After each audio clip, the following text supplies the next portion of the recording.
तो स्वागत है आपका विनर्स एकेडमी प्रयागराज में। मैं समीर शुक्ला। आज हम लोग पोइट्री का chapter a thing of beauty की हिंदी एक्सप्लेनेशन जानेंगे, line by line, word to word. और इसमें कुछ ऐसे वर्ड यूज किए गए हैं जिनकी हिंदी आपको नहीं पता, वो भी मैं आपको बताऊंगा। और इसके जो राइटर हैं, जिसके पोएट हैं, वो है जॉन कीट्स।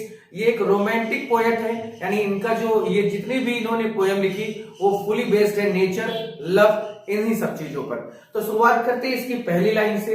पहली लाइन में लिखा हुआ है कि अ thing of beauty, Joy for ever, यानी एक सुंदर चीज में आप कोई भी चीज ले सकते हैं। किसी इंसान की बात कर सकते हैं, नेचर के से रिलेटेड कोई बात कर सकते हैं, पेड़ पौधे, जो चीजें आपको सुकून देती हैं, आपको अच्छी लगती हैं, जो आपके सामने खूबसूरत है, वो हमेशा आपको खुशियां ही देंगी। जॉय फॉर एवर, हमेशा आपको खुशी उनसे मिलेगी। इट्स लवलीनेस, और जो चीज आपको खुशी देती है उसी की बात इट्स से की गई कि उस चीज जो आपको खुशी देती है, जो आपको ब्यूटीफुल लगती है, वो जो उसकी लवलीनेस है, यानी जो उसकी सुंदरता है, उसका जो प्यारापन है, इंक्रीज, वो लगातार दिन प्रतिदिन बढ़ता जाएगा।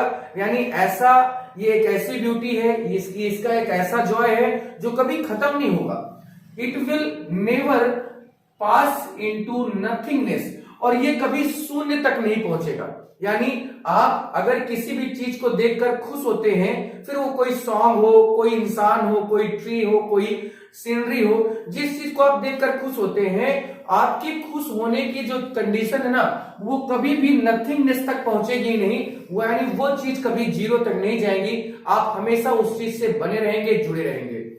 But will keep a Bower. Bower means क्या होता है? देखिए, बॉवर के बारे में लिख देता हूं, अ शेड ऑफ ट्री होता है।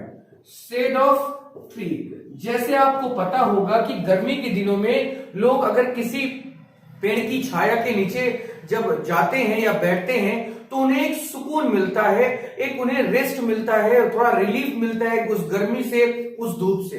तो but will keep a Bower quiet for us, और ये हमारे लिए उसी तरह से सुकून पैदा करती है जो ब्यूटी थिंग है। जैसे एक पेड़ के नीचे कोई आदमी बैठता है गर्मी के दिन में, और जब उसको सुकून मिलता है, तो सेम कंडीशन पे जो चीज हमारे सामने हमारे लिए खूबसूरत है, जैसे वो हमें सुकून देती है, उसी तरह से पेड़ के नीचे बैठने वाले को भी सुकून मिलता है। And a slip full of sweet dreams and health and quite breathing, और जब हम क्वाइट ब्रीदिंग, जब हम रेस्ट करते हैं, जब हमें थोड़ा सा सुकून मिलता है, तो हम अपनी सांस आराम से ले सकते हैं, यानी हमें रेस्ट करने का मौका मिलता है। हम अच्छे सपने देख सकते हैं, अच्छी हेल्थ हो सकती है हमारी। कब? जब हम अच्छी चीजों को, सुंदर चीजों को पसंद करते हैं जो हमसे कभी दूर नहीं जा सकती है। तो ये इसकी शुरुआती 4 लाइन की पूरी पोयम है। यहां पर आगे बढ़ेंगे जिसमें आपको और देखने को मिलेगा इसकी पोएम्स में। चलिए आगे की कुछ लाइन है कि देयरफॉर, यहां से शुरू, therefore on every Morrow. Therefore means होता है इसलिए, on every Morrow, Morrow means यहां पर मतलब है मॉर्निंग से। मॉरो मींस होता है मॉर्निंग, यानी नेक्स्ट डे, अगले दिन, हर सुबह, हर अगले दिन। Are we wreathing, wreathing means होता है माला बनाना या गार्लैंड जब मेक करते हैं, गार्लैंड्स जो होते हैं, यानी जब हम माला बनाते हैं। रेडिंग मींस होता है माला, कुछ फूलों को लेकर जब गुथते हैं उसे आपस में, और एक माला बनकर तैयार होता है। ए फ्लावर बैंड, रेडिंग यानी ए फ्लावर बैंड, यानी एक हमारे हाथ में जो फूलों की माला होती है।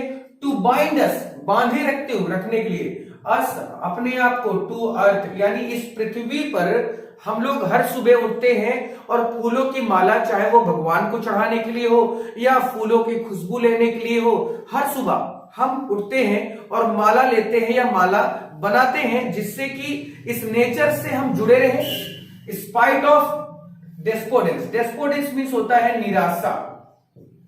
Spite of despondence of the inhuman dearth, यानी of noble nature. Noble nature means होता है श्रेष्ठ आचरण वाला, यानी जो अच्छे लोग हैं।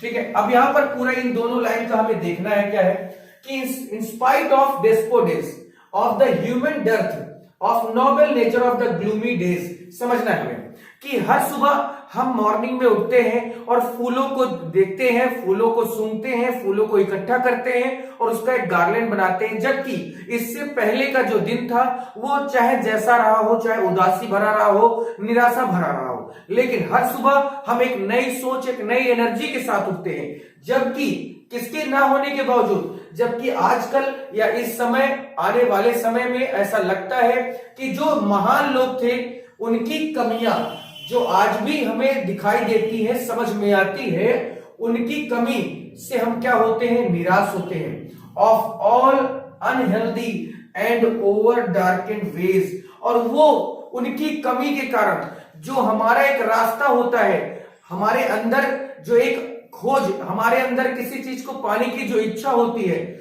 उन महान लोगों की ना होने के कारण, उनकी कमी होने के कारण वो रास्ता हमें अंधकार में दिखता है। मेड फॉर आवर सर्चिंग, हम अपनी खोज के लिए परेशान होते हैं, लेकिन हम अपनी खोज को लगातार जारी रखते हैं कि कितना भी निराशा मिलती जाएगी, हम उस अपने टारगेट तक, अपने डेस्टिनेशन तक पहुंच जाएंगे। लेकिन उन महान लोगों की कमी बिल्कुल खलती है, क्योंकि पहले लोग एक दूसरे की हेल्प करते थे, एक दूसरे के दुख में आते थे। आजकल लोग जल्दीबाजी के चक्कर में ना हेल्प करते हैं, ना एक दूसरे के दुख में शामिल होते हैं। Yes, in spite of all, और इन सब चीजों के बावजूद, some shape of beauty moves away the pall from dark, our dark spirit. इन सब चीजों के बावजूद एक पर्दा पूरी तरह से लगा हुआ है। ये कवरिंग, पाल मीन्स होता है कवरिंग, यानी इतना पर्दा होने के बावजूद, इतनी निराशा होने के बावजूद, some shapes of beauty moves away, लेकिन कुछ ऐसी हमारी जो ब्यूटीज हैं जिन्हें हम सोचते हैं और उनके बारे में सोचकर हम अपने खोज, अपने टारगेट की ओर बढ़ चलते हैं कि हम कभी ना रुकेंगे ना थकेंगे। सारी चीजें, सारी कमियां होने के बावजूद भी हम हर सुबह यही सोच के उठते हैं कि अगला दिन अच्छा होगा, चाहे कितनी ही निराशा भरे दिन हो या कितना ही हमारा पास्ट कैसा रहा हो, हम लगातार आगे बढ़ने की कोशिश करते हैं। आगे की लाइन में आगे की लाइन है कि सच द सन, यहां पर देखेंगे कि द सन, जिस प्रकार सूर्य, द मून चंद्रमा, ट्रीज पेड़, ओल्ड एंड यंग, फिर चाहे वो छोटा हो पुराना हो, स्प्राउटिंग अ सैडी बोल, वो जंगल में क्या करते हैं, यानी हर चीज की अपनी एक इंपॉर्टेंस है। फिर चाहे वो सन हो, मून हो, ट्रीज हो, ओल्ड हो, यंग हो, वो स्प्राउटिंग अ सैडी बून, वो एक छायादार वरदान प्रदान करते हैं। किसे? जंगल में रहने वाले जानवरों के लिए।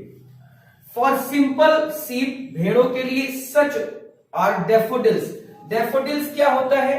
एक टाइप ऑफ फ्लावर होता है, टाइप ऑफ फ्लावर जिसे नरगिस का पेड़ हम लोग कहते हैं, नरगिस का फूल होता है, उसके लिए। With the green word they live in, यानी एक ही जंगल में, आप देखते होंगे एक ही जंगल में भेड़ है और ये नरगिस का फूल है, जो एक ही जंगल में रहते हैं। And clear reels that for themselves a cooling. Reels क्या होती है? जैसे आप नदियां देखते हैं तो उसमें छोटे मोटे कटान होते हैं और उनके किनारे किनारे पेड़ पौधे लगे होते हैं, जहां पर उनकी छाया के नीचे छोटे छोटे पेड़ होते हैं और उनकी छाया के नीचे भेड़, बकरियां या जो जंगली जानवर होते हैं वो अपने आप वो बैठकर पानी पीते और अपने आप को थोड़ा सा कुछ रेस्टफुल महसूस करते हैं, रिलीफ मिलता है उन्हें गर्मी से। तो एक किनारे बैठकर ये जो फूल है, ये जो डैफोडिल्स है, ये जो जंगल है, इन्हीं के बीचों बीच नदी जब बहती है तो वो पानी पीने आते हैं जानवर और बैठकर अपने आप को सैडी बून, छायादार वरदान मिलता है इन्हें। themselves covert make against the hot season, hot season यानी गर्म सीजन में ये इनको पूरी तरह से क्या करता है, एक तरह से पर्दा दे देता है ये पेड़, जो जानवर है जो अपने आप को बचाए रखते हैं। Rich with the sprinkling of fair musk rose bloom mid forest brake, और वो नदी जो पूरे फॉरेस्ट यानी जंगल के बीचों बीच होकर गुजरती है। Rich with the sprinkling of fair musk rose bloom, यहां पर फिर से देखते हैं क्या है कि ऐसे ही बीच की जो जंगल, जो झाड़ियां हैं, गुलाब के फूलों से, गुलाब के फूलों की जो महक होती है, स्प्रिंकलिंग होती है, वो पूरे जंगल को महका देती है। यानी हर चीज जो सुंदर है उसकी सुंदरता कभी कम नहीं हो सकती, उसका बढ़ते रहना ही आगे दिखाई देता है, वो कभी नथिंगनेस की तरफ नहीं जाती। तो 4 लाइन अंतिम की और बची, उसको भी देख लेते हैं हम लोग। तो चलिए लास्ट लाइन है इसमें कि and such too is the grandeur of the dooms, यानी प्रलय का वो दिन, डूम्स डे यानी आप जानते होंगे प्रलय को बोलते हैं अंतिम दिन, इस पृथ्वी इस दुनिया का अंतिम दिन। We have imagined for the mighty day, जो हमारे बाप दादाओं ने वो दिन देखा है क्योंकि वो मर चुके हैं।